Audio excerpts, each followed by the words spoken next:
Good morning, everybody. I hope you're having an awesome day. I want to kick off part two of a video series that I put out part one last week. And part one last week was pretty much why culture is important in the workplace. Okay. And we stayed at a very 30,000 foot view. And what we talked about was really Maslow's hierarchy of human needs and how to build in people's needs into your culture. Because ultimately, at the end of the day, people are just people, and whether they're home, whether they're with family, whether they're at work, their needs pretty much stay the same from a foundation standpoint. So let's jump in today to pretty much how to build culture in the workplace, okay?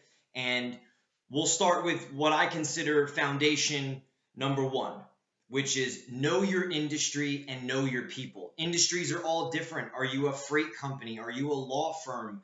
Are you a tech company? Are you, what are you? And typically certain types of industries have a lot of certain types of people in them. Some have very, quirky engineerish type staff. Some have very dominant sales staff. They're all different. So know your industry, know your people, and understand that your culture should lean and tend to make those individuals comfortable and give them a place that makes sense for them. That's number one. Okay. Number two is principles. You need guiding principles for your business. I hear all the time people talk about their core values, and it's basically the same thing. But core values tend to be just writing on the wall. It tends to be a bunch of BS. Guiding principles are basically principles learned from trial and error that you install in your business to help make decisions daily for everybody to communicate with and for discussion constantly. So if you have a discussion at the table using the principles, and obviously it's easier to understand that when you have principles, but principles need to be established, and those need to come from the founder. Those need to come from the CEO, the owner, the VP, the president, whatever that person is. You have to understand, what do you want your organization to be? What are principles that you want installed in that business? For example, at Rockway, one of my favorites is attitude is everything. That's absolutely one of my favorites and others, because it's the idea that always bring a positive attitude. Attitude substitutes for a lot of things when things are going wrong. Another one is that the desire to develop daily is a habit and not something you're born with. That's a principle. We want people to understand that developing daily, learning, growing is a habit. You have to try, you have to make effort. It doesn't just naturally happen. So install principles, okay? Understand what those principles are, share them with the company, review them with the company, discuss them in weekly meetings. You can't let those slide. They need to be talking points all the time, otherwise they will be gone. And people need to hold each other accountable to those principles. Third piece is a management philosophy.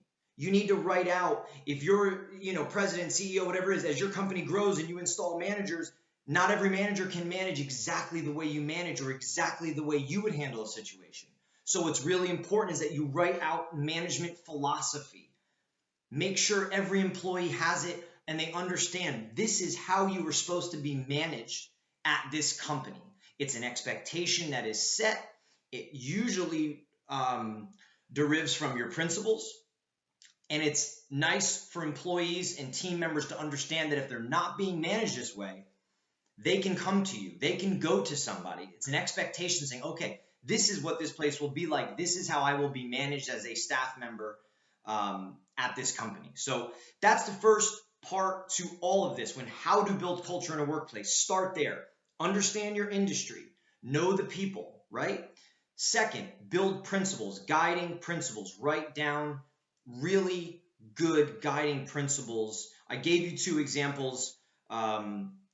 Make them what you want that company to be, the way you want people to communicate, act, behave, work with each other. Think of them that way. Use them to make decisions. Last part is management philosophy. Create a management philosophy that's given to everybody so they understand how they should be expected to be managed. This is a great starting point. I'm going to put out 2 or 3 more series on this exact topic of how to build culture in a workplace step by step. This is part 1 of it. I appreciate your time. If you watch this whole video, have a great day, and I look forward to any comments. Thank you.